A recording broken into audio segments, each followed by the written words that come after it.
we generated around 560 plus million impressions organically. Those creating property cards for the first time for people owning houses in the rural areas. We have a patent on a bits technology, but we were really guided by what we wanted it to be. In terms of the content consumption pattern has changed. Very competitive, very crowded. The objective is basically to democratize cancer care. I see a very bright future for retail industry. Technology now allows us to scale up. We also want to help patients become more compliant. If I look at the custom solutions market, it's almost about $1,500 billion. Your customers will not continue to be with you if you don't change gear. We had adopted digitalization much earlier. Within a very short span of time, we are the number one operator in the whole of South India. If you are reaching out to a lakh people today, you would be reaching out to an entire globe tomorrow. We got those two brands and then immediately got into a few of the LFRs and there was no looking back.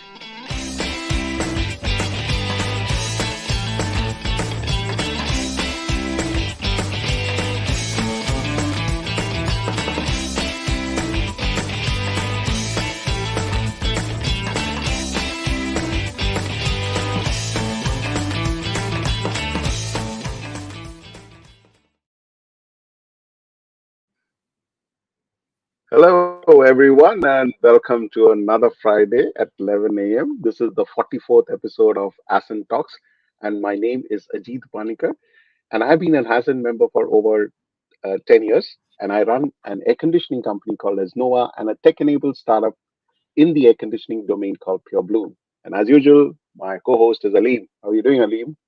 Fantastic. Good morning, everyone. My name is Aleem Merchant. I run an advertising and marketing company called Synapse. And welcome to Ascent Talks, 44th episode. What is Ascent, Ajit? Awesome. Yeah, so if you still have people who haven't seen Ascent or who don't know Ascent after the 44th episode, then here it is. Ascent is a not-for-profit organization that helps entrepreneurs grow their business. It was founded by Harsh Mariwala, Chairman Marico Limited, in 2012 and has helped over 850 entrepreneurs. And Ascent's key feature is its trust groups, where entrepreneurs share experiences and ideas. Ascent Talks is hosted weekly to showcase the journeys of its members. So, Aleem, let's bring in our guest today. Yes, today we'll cover a beautiful story of Inder Aurora. Inder has more than 32 years of unparalleled experience in the paper industry and is considered a pioneer in imported recovered paper. He's driven by the singular vision to help our planet recover by promoting the use of recovered and recycled paper, and as well as to set new standards in paper trading and converting. Inder set up Tradecom International in 1988 to bring the best recycled and recovered papers as well as wood pulp from across the world to India. He then founded Unisource in 2007 to offer customized solutions to the Indian packaging industry via a range of imported and domestic paper grades. Inder heads teams with pan-India networks and has forged robust business relationships with major paper mills across the globe. He has spoken at global industry conferences with a key focus around recovered paper. Welcome, Inder, to the show. Yeah, hi. Good morning, Ajit. Good morning, Ali. Happy to be on the show and looking forward to half an hour of interesting engagement with you guys. Thank you. Fantastic.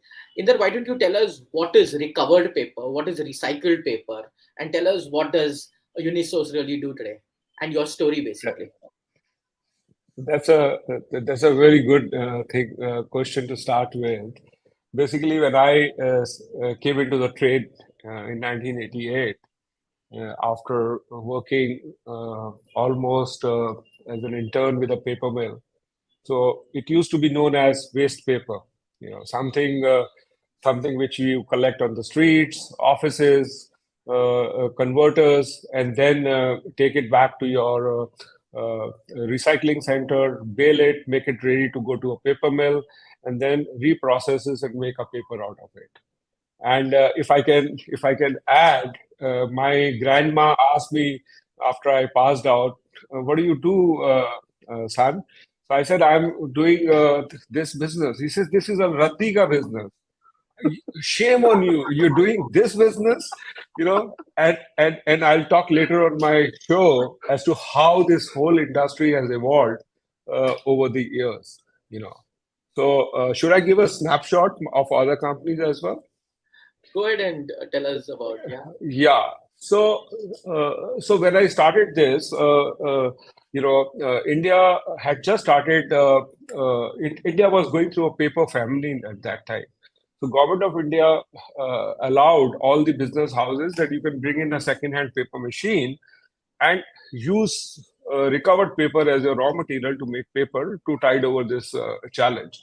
Because India, as it is, we don't have enough forest, and our forestry is all fragmented and owned by small farmers.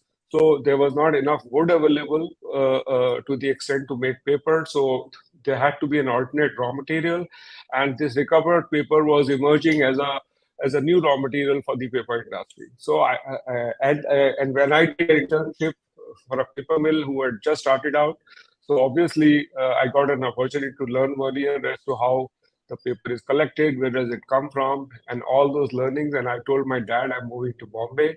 It was a small town. He was there, and he says, "What are you going to do?" I said, "Let me go there and I'll start something." And then I started this Tradecom International, made it to a private limited in 1995.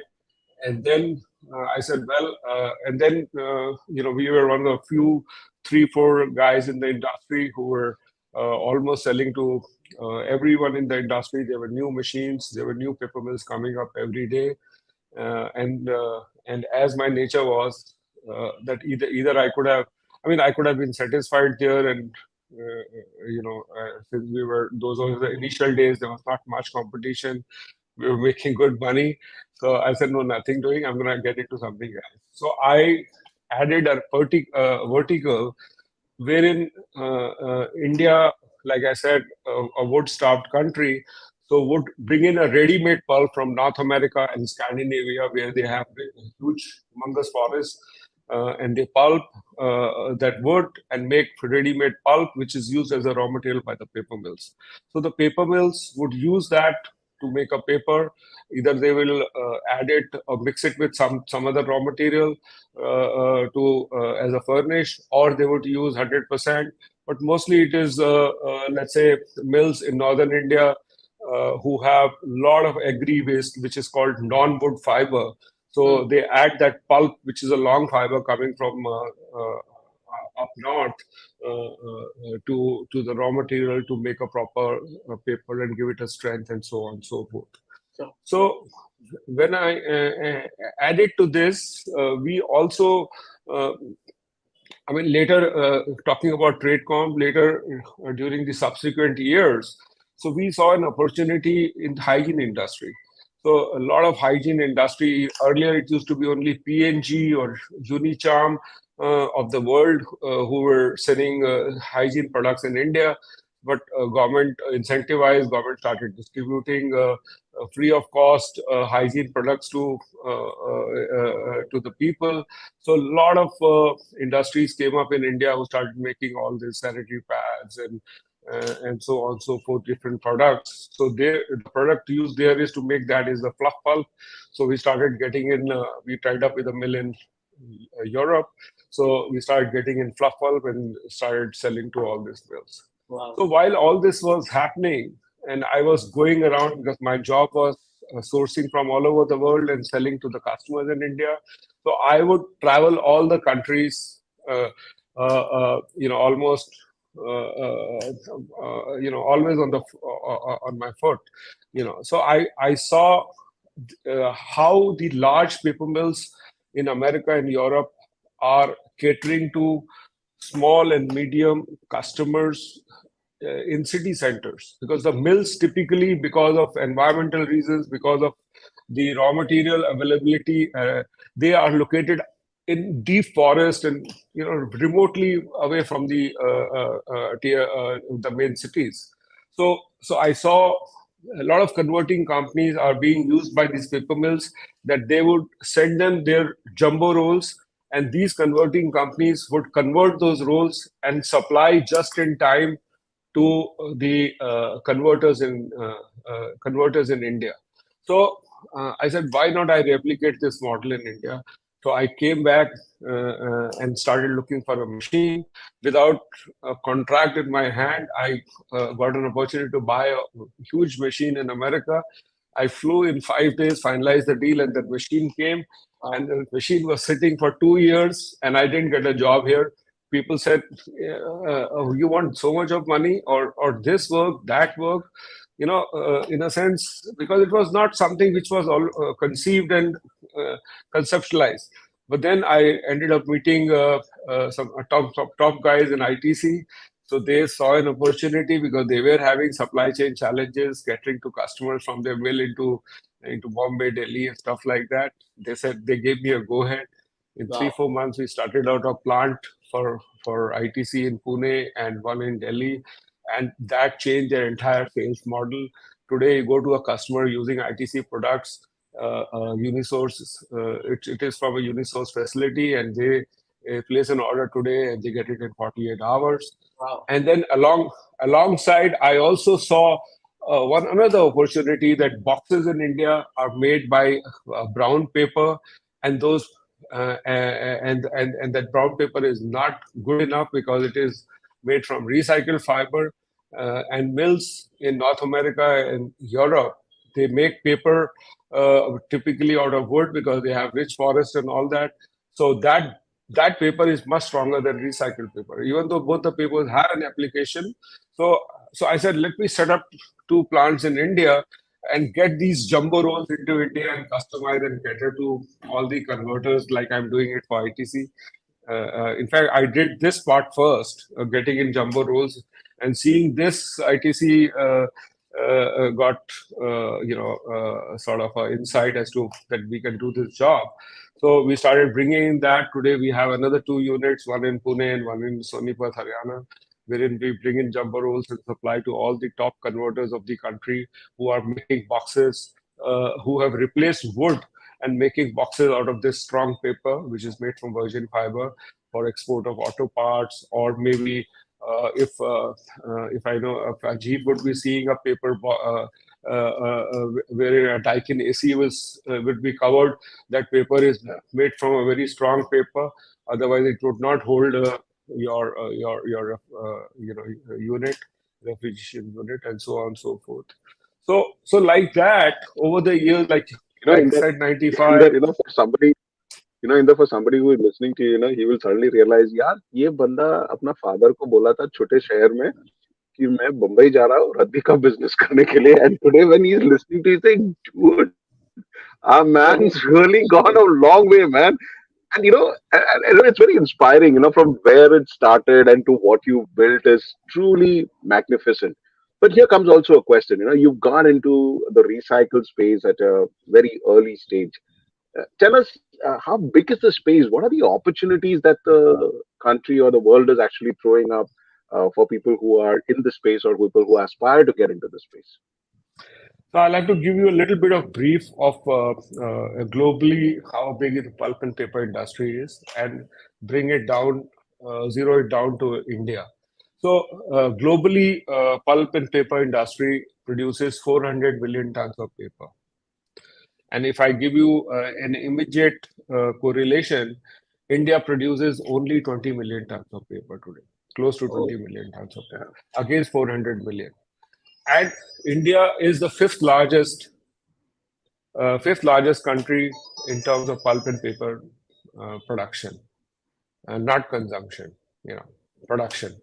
The largest being China, which is over 100 million. Then comes US, which is little less than that, and then comes Germany, and then comes Japan, and then comes India. So I'm just trying to mention here how Indian industry is poised to grow, considering that our population is as large as China. This is one part how our industry will grow over the years, next 30 to 40 years, or maybe whatever timeline. You never know. Things are changing very fast now. Now, on the consumption side, I told you about the production side. On the consumption side, India's per capita consumption of paper today is 14 to 15 kgs per person, whereas America is about 350. and global average is about 57 to 60 kgs per person. So if I have to correlate this with 1.4 billion population, and 1 kg of per capita consumption of paper increasing, so you can say that this country would need 1 million tons of additional capacity. So that capacity, India doesn't have enough forest. Plantation is all by the small farmers. And major raw material today in India is 70% is waste, recovered paper. So basically, this and India will grow. Our new education policy, our government's initiative on a ban on single-use plastic, and our growing population, our rising consumer demand, all these things will take India at much faster pace in terms of paper consumption. Maybe our industry will not be able to catch up. So eventually, down the line, India will become a net importer, as what I am seeing. Indian industry is doing enough, but then the growth of paper consumption is Indian industry will have to rely on the import of paper, which might come from Europe, US, or China, who are the large producers of paper. So this is about paper production and paper consumption. So let me give you a little bit perspective about recovered paper. So India, like I said, 70% of the raw material of the paper mills, the 20 million ton production, consume recovered paper as their main raw material. And only 22% is made from the wood. And these mills, they have very strong farm forestry initiative. They supply clones to the farmers. They help them to, sow trees. And they cut those trees and take it there for paper making. And then there is a certain percentage, about 8 to 10% paper being made from agro waste, which is a non-wood fiber. And India today, with 20 million ton of overall production, or 13-14 million tons made from recovered paper, is the largest importer of recovered paper in the world. China used to be, until they banned import of waste paper in 2020. Oh, okay. For reasons that it is contaminated and so on and so forth. So obviously now what is happening is China has put up their mills outside China, and in Vietnam, Cambodia. There are mills in India. They are importing all this recovered paper, and they're making pulp out of it and sending it to China, and also that pulp is being used to make paper. So this industry, as far as the Indian perspective is concerned, is at a very nascent stage. I have been in the industry, like I said, for 35 years. So when I started, China was at this level when I started my career. So today, China is number one, over 100 million tons. So I see down the line, 30, 40, 50 years, this industry opens a lot of opportunity. In fact, I'm seeing different things happening in the industry, like entire global publishing is being done in India today. It's like a publishing hub, Got it. And I mean, I can really carry on. Carry on. Yeah, I know. That seems correct. Yeah. because that 30 minutes just seems to be very short for your subject. Yeah. And then I have one question for you. Okay, what I understand is that you have a very good relationship with ITC. Almost 50% of your business and 2 of your plants are running. One in Pune and one in Sonipet, only for ITC.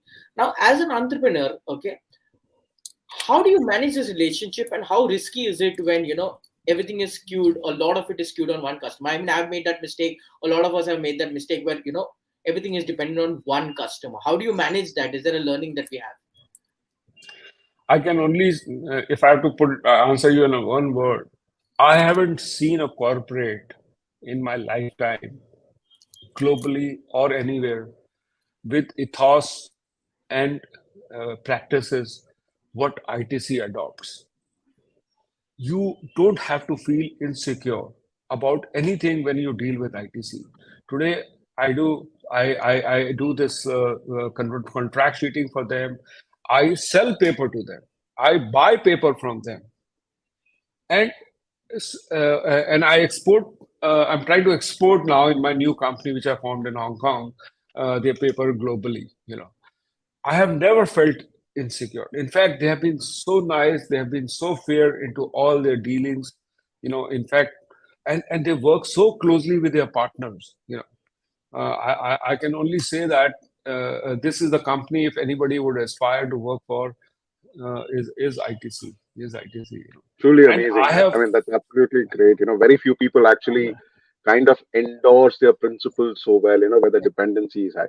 But in that, here also comes a question. You're employing over kind of 250 odd people, of which close to about 100 of them are white collar employees. Tell us, as an entrepreneur, how do you attract talent and how do you retain talent? What are the things that you've deployed that actually help you with these two things? Yeah, that's the most difficult part of my business. I have never felt a shortage of money.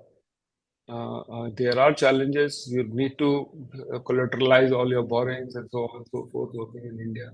But hiring talent is also not difficult, but hiring and retaining talent is very, very difficult. We have tried our best. We have done so many initiatives to change the culture of our company. How to, basically the problem is when you are transitioning from small to medium and medium to a large corporate, that transition itself, whatever you may do as an individual, first you have to change yourself. My company is run by me and my daughter. She's with me in business for 7, 8, 10 years. In fact, I would not have grown so much if my daughter was not around. She helps me to grow because she's the softer side of my whole business. So it's very, very difficult. It's how things go wrong, why things go wrong. You're not able to analyze. All you do is you keep making an effort as to how to retain good people around you. Fabulous. I mean, but my efforts will never die. I'll continue and I'll see that I have best of professionals working. Like I mentioned, I keep mentioning, I want to make this company like an employee-owned company because I don't have a huge succession. We are okay to be a shareholder in the organization and let eventually the organization be run by the professionals. That is what is my aspiration. And then I'm glad you brought up succession because that was going to be my next question. So I know that, like you correctly mentioned right now, that your daughter is now in the business. How are you doing succession planning? Can you share with our listeners and viewers that how are you planning this entire succession? Because it's a big challenge for a lot of people. See, like I said, my wife, even though she's well qualified, she's an ex-banker. She doesn't have an interest in my business. She did help me in initial years. And my daughter, she is 24/7 like me into the business. But we feel that if we have to grow this business to 10x level, we are not good enough. So we have decided that we will stay as custodians of this organization. We will be a board-run company. We will. That's why I've been associated with a couple of guys who have worked with large corporates to tell us as to what are the best practices, how decisions are taken, taking the team along, and hire best of the professionals. That is what is my succession plan. So make my daughter to be good enough to run the organizations. Maybe I may not hang my boots so easily. I will be around, but I am definitely always trying that she takes a front seat and I'm behind.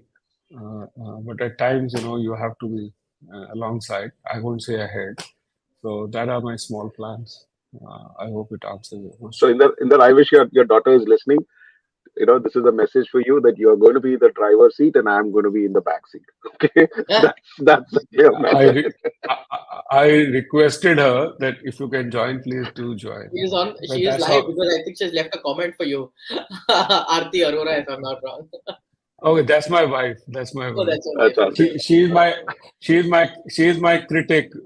She's my absolute strongest critic. We get a lot of vibes on the show. Yeah. Right. So Inder, also here comes the question, as to can you tell us about your Ascent journey? You've been an Ascent member, so can you tell us a little about your Ascent journey? Starting from the day when Ajit, you were the initiator of our group, Money Ballers. You know, it has been very interesting journey. You know, I would just say everything good. There have been times low also, low time for me as a person when I have realized, like